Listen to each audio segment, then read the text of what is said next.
agricultura tem enfrentado grandes desafios. Entre os desafios está o acompanhamento do crescimento da demanda por alimentos a nível mundial. Nós vamos conversar hoje daquilo que nós chamamos de revolução na agricultura e recebemos para tanto o senhor Rodrigo Rossato, que é diretor executivo da AgroPrecision. Bem-vindo, Rodrigo, uma satisfação tê-lo aqui no Armazém do Agronegócio. A satisfação é minha, Moisés. Obrigado pelo convite e vamos bater um papo aí bem legal. Muito bem.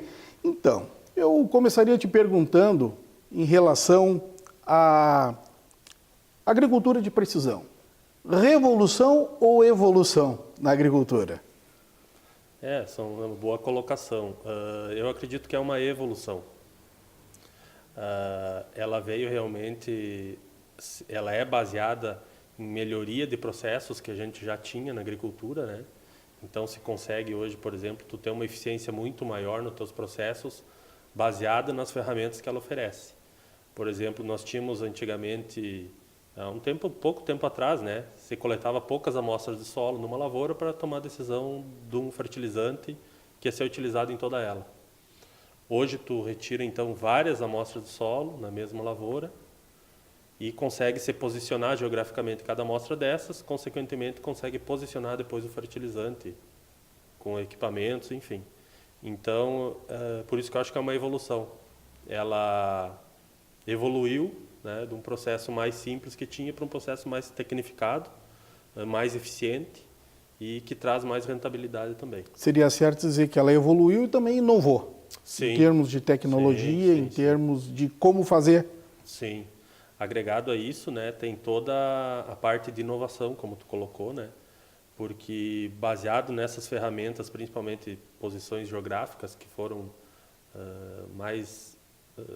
tem uma oferta maior hoje no mercado que antigamente, se desenvolveu todo um parque de máquinas, né, para atender essa demanda do produtor. Então hoje, através disso, tu consegue fazer mapeamento da colheita, consegue fazer mapeamento de taxa variável de aplicação, taxa variável de plantio, nitrogênio em taxa variável, consegue ter inúmeras ferramentas hoje, piloto automático, equipamentos que, por exemplo, um trator que anda sozinho na lavoura com precisão... Os autônomos chegando aí.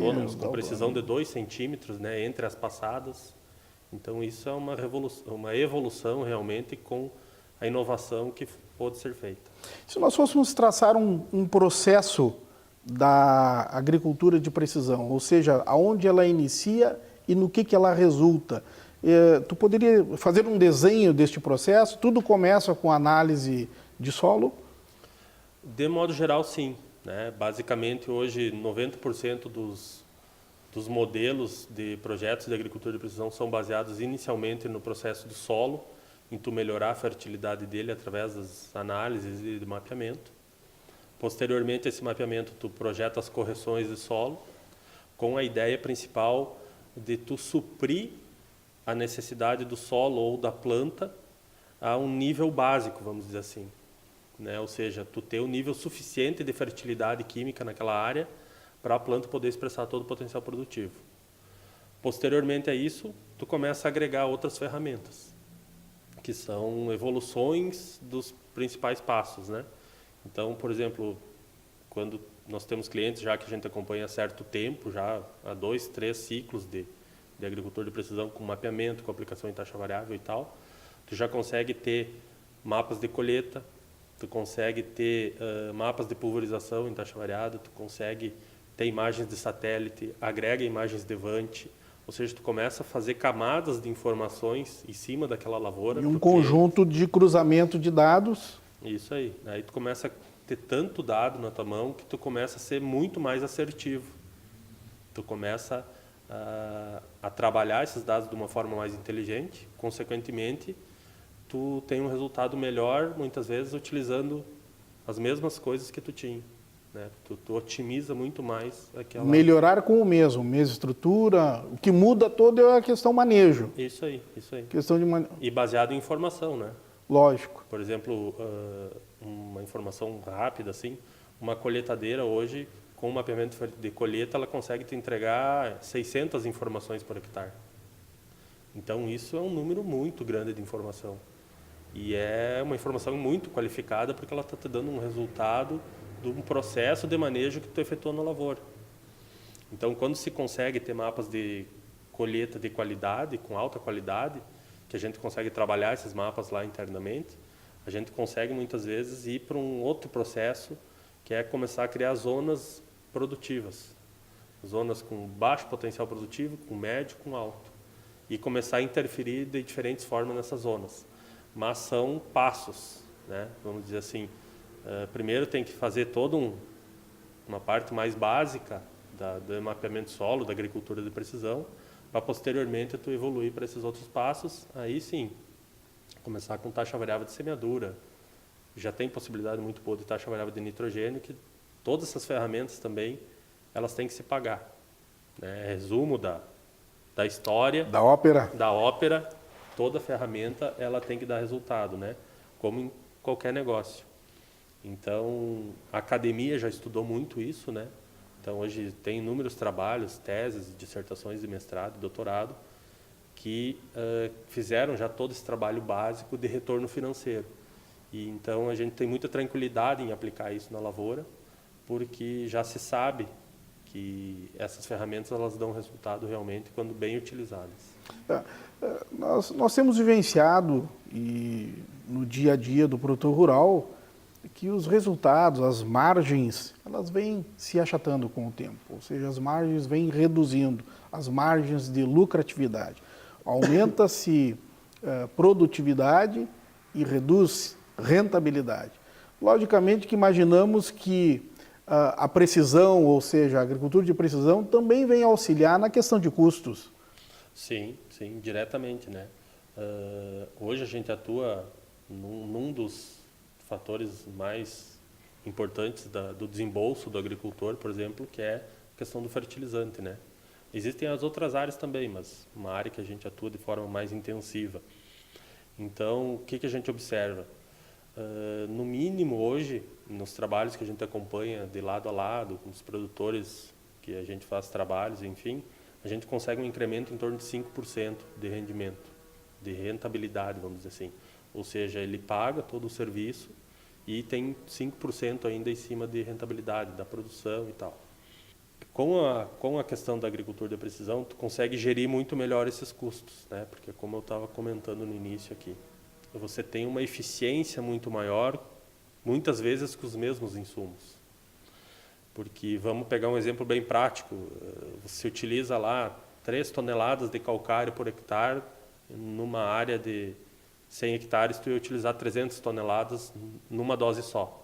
Né? Um processo anterior de agricultura mais convencional, mais tradicional, vamos dizer assim. Com a agricultura de precisão, tu pode usar as mesmas 300 toneladas, só que vai ter locais que tu precisa 1.500 quilos, como tem local que vai cair 4.000 quilos, 5.000 quilos. Então, você vai estar atendendo essas demandas de forma diferente e equilibrando melhor o solo, consequentemente equilibrando melhor o sistema solo, consequentemente as plantas vão ter uma estabilidade produtiva maior. Então, muitas vezes, tu mexe nessa gestão de custos dessa forma também. Economia em insumos. Pode-se gerar economia em insumos dependendo do nível de fertilidade que se está. Né? Não é isso foi muito vendido no início, né? No início, quando surgiu a agricultura de precisão, lá em 2005, 2006, se vendia muito a questão de economia de insumos, porque vai baixar as tuas doses e tal. Mas é muito variável isso, porque hoje nós temos essa percepção que vale muito mais a pena tu realocar muitas vezes os teus recursos do que tu cortar. Porque muitas vezes tu criou uma gordura, tu construiu uma fertilidade do teu solo, uma fertilidade química, e é muito fácil para mim como empresa chegar lá e corta aqui para o negócio você pagar mais rápido. Mas aquilo foi uma construção que tu fez, uma poupança que tu criou. Então, quem sabe a gente mantém aquela poupança. Ou seja, a melhora do solo ela vai se dando conforme se vai trabalhando continuamente. Isso continuamente. Aí. Deixar de se fazer esse trabalho também pode não ser uma solução. Sim. Ou seja, precisa continuar se fazendo o trabalho de manejo, o trabalho contínuo, mesmo estando em boas condições, como tu estás colocando. Sim. Porque existe todo um processo de perda natural do solo, né? Ou seja, o solo naturalmente ele perde fertilidade por diversos processos químicos, físicos e biológicos. Existe diferença de exportação desses nutrientes da cultura, né? Então, por exemplo, na mesma lavoura, se tu tem um mapa de colheita, tu vai ver na tua lavoura lá, tem áreas que está saindo 90 sacos por hectare, tem áreas que está saindo 40 sacos por hectare na mesma lavoura. E tu está fechando uma média de 60. Então, a exportação de nutriente que acontece, ela é muito variável. Então, tu também tem que estar atendendo isso, né? E cuidando isso para que tu não empobreça teu solo ou não invista erroneamente em locais que não estão te dando resposta, né? Inicialmente se tinha uma percepção de que a agricultura de precisão ela precisaria escala para se tornar viável. Isso é uma verdade? Não é uma verdade? Ela está à disposição e pode ter acesso para o produtor maior e para o pequeno produtor também? Inicialmente você pensava assim, né? Por quê? Porque vamos pegar 2005, né, que é o ano que a gente começou a trabalhar com isso e tal. Se tinha muita pouca máquina ainda embarcada com tecnologia de agricultura de precisão, né? Hoje, basicamente, todas as indústrias não deixam de sair de dentro da loja um equipamento sem estar com uma barra de luz, sem estar com GPS, um piloto automático, taxa variável acoplado, mapeamento de colheita. Então, hoje as máquinas praticamente standard, elas já saem com toda a tecnologia embarcada. E a tecnologia, ela como um todo, quando lançada, ela sempre tem um custo muito alto. Isso aí. E com o tempo ela vai diluindo, vai reduzindo, que é o que ocorre hoje. Isso aí. Então, por exemplo, nós, da nossa empresa, por exemplo, não temos essa diferenciação de atender somente grandes clientes. Para você ter uma ideia, nós temos uma parceria com uma cooperativa das Missões e semana passada a gente foi lá coletar uma área de 12 hectares de um produtor de leite. Então, daí entra a tua pergunta, né? Será que o cara vai ter rentabilidade em 12 hectares para pagar um processo de agricultura de precisão de mapeamento de solo? É lógico que vai. Isso mostra quanto que ele está preocupado também, porque tudo é proporcional, né? A gente verifica muito isso. O meu problema em 12 hectares é proporcional ao meu tamanho de propriedade. Um problema de um cliente de 300 é proporcional ao tamanho dele. Um problema de um cliente de 1.000 hectares é proporcional ao tamanho dele. Clientes menores ou clientes médios se consegue também atender as demandas de agricultura de precisão através de equipamentos terceirizados. Hoje nós temos equipamentos, tem cooperativas que têm equipamentos, prestadores de serviço, próprios produtores, parceiros, muitas vezes vizinhos se auxiliam e tu consegue fazer o processo de uma forma sem ter um custo muito alto no investimento de um equipamento que vai, numa propriedade menor, ia se demorar um tempo maior para se pagar. Então tem essa possibilidade. Então hoje a gente atua de áreas, como eu te falei, pequenas até áreas realmente bem maiores. E a necessidade da evolução, ou seja, até por uma questão de viabilidade do negócio rural. Nós temos repetidamente falado, o negócio rural é uma empresa, precisa funcionar como uma empresa. Então, ao momento que há evolução, não se pode pensar que se deu certo até agora, continuará dando. Com certeza. Essa é uma observação realmente muito, muito boa que tu fez, né? Porque eu acredito que o produtor rural está sentindo isso muito na pele, né? Esses últimos 10 anos assim deram uma volta muito grande, né? Como nós estávamos comentando no início aqui, a rentabilidade ela baixou. Então hoje nós temos que realmente colher muito bem e ser muito mais assertivo, seja na gestão do custo, seja na gestão de pessoas, na gestão da fertilidade do solo, num plantio bem feito, num manejo, na colheita.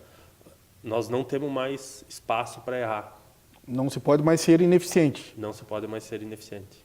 Ou seja, tem que se estar permanentemente buscando acompanhar a evolução tecnológica para que se possa produzir mais e que se possa ter, então, a viabilidade do negócio. Até porque o meu parque de máquinas hoje, em algum momento, precisará ser substituído.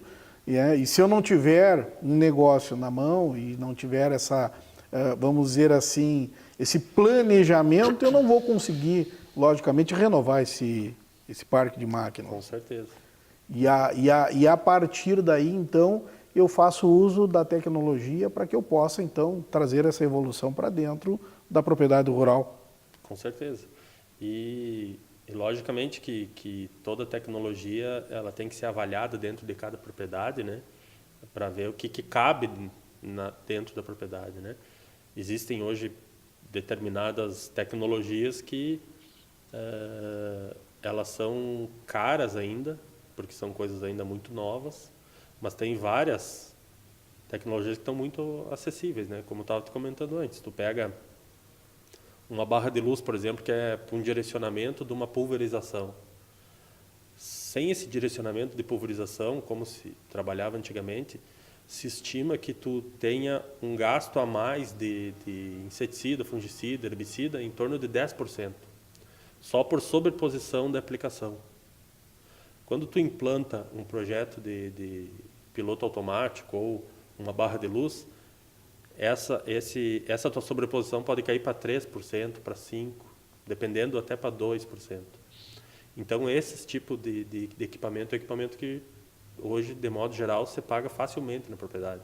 Está ao alcance. E está ao alcance. Está ao alcance. Agora, tem outras demandas que estão vindo de tecnologias, né, que elas ainda precisam realmente uma maturidade maior e para se tornar uma ferramenta de uso comum. Seria o caso dos drones? Os drones são uma ferramenta muito boa, né, para verificação em loco de manchas de fertilidade, manchas na lavoura e tal.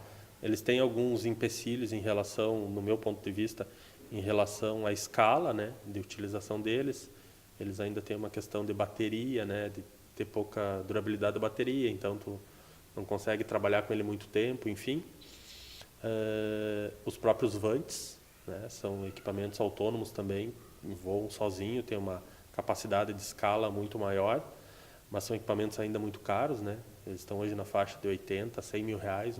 Que é o que tu comentavas antes, que existe tecnologia que ainda é muito cara. Como muito tudo caro. Que é lançado, que nós já comentamos anteriormente. Isso aí, né? Muitas vezes por o produtor ter, né? Por exemplo, tem empresas que a gente é parceiro que eles já possuem esses equipamentos e terceirizam esse serviço. Então, dependendo da propriedade, dependendo do objetivo, dependendo o estado de tecnologia que ele está, esse equipamento já cabe na demanda dele, fazer um imageamento, ter uma taxa variável de nitrogênio, avaliar potencial produtivo, avaliar ataque de praga e tal. Mas são equipamentos que eles estão já dispostos no mercado, mas para um produtor final comprar ele ainda está um pouco mais caro, né? E nós não temos uma cultura de associativismo para isso. Não, nenhuma, né? Infelizmente. Infelizmente, e imagino que teremos que evoluir para isso. Eu acredito que é uma evolução natural, né? Talvez agora com essa questão da eficiência, da gestão de custos, ela ser bastante importante, talvez isso comece a ocorrer de uma forma mais natural. Nós temos exemplo de vizinhos nossos, por exemplo, a Argentina, que tem uma terceirização toda, né, de colheita, de pulverização e de plantio implantada no país inteiro. Né, e é aqui do lado. Né? É aqui do lado. As grandes fazendas do Mato Grosso, grandes grupos do Mato Grosso, tem grupos que trabalham basicamente com muita terceirização. Então, na ponta do lápis, nós vamos ter que começar a realmente ter essa parceria, muitas vezes, para tu ter um acesso de qualidade, de uma tecnologia com uma qualidade melhor e uma eficiência muito maior. Né? Muito bem. Rodrigo, nós queremos agradecer a tua presença, a tua disponibilidade, ter vindo conversar conosco no Armazém do Agronegócio, todas as importantes informações. Primeiramente, agradecer a pessoa do Moisés aqui, esse convite, né, para a gente vir aqui trocar um pouco de ideia aqui.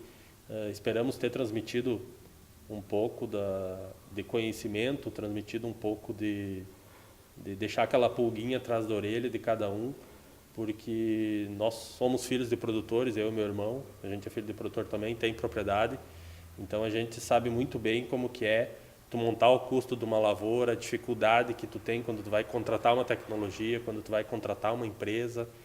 Então a gente tem uma preocupação extra, vamos dizer assim, porque a gente tem isso em casa também. Não foi fácil implantar lá em casa, né? Como não é fácil na maioria das... Porque tem todo um investimento e um retorno financeiro que tem que estar por trás disso. Então, muito obrigado, a gente está à disposição. Somos uma empresa aqui de Cruz Alta e estamos à disposição de vocês para o que precisar. Está muito bem. E nós, do Armazém do Agronegócio, queremos agradecer a sua assistência, o seu acompanhamento, a participação e queremos convidá-lo, então, para que nos siga no canal YouTube, né?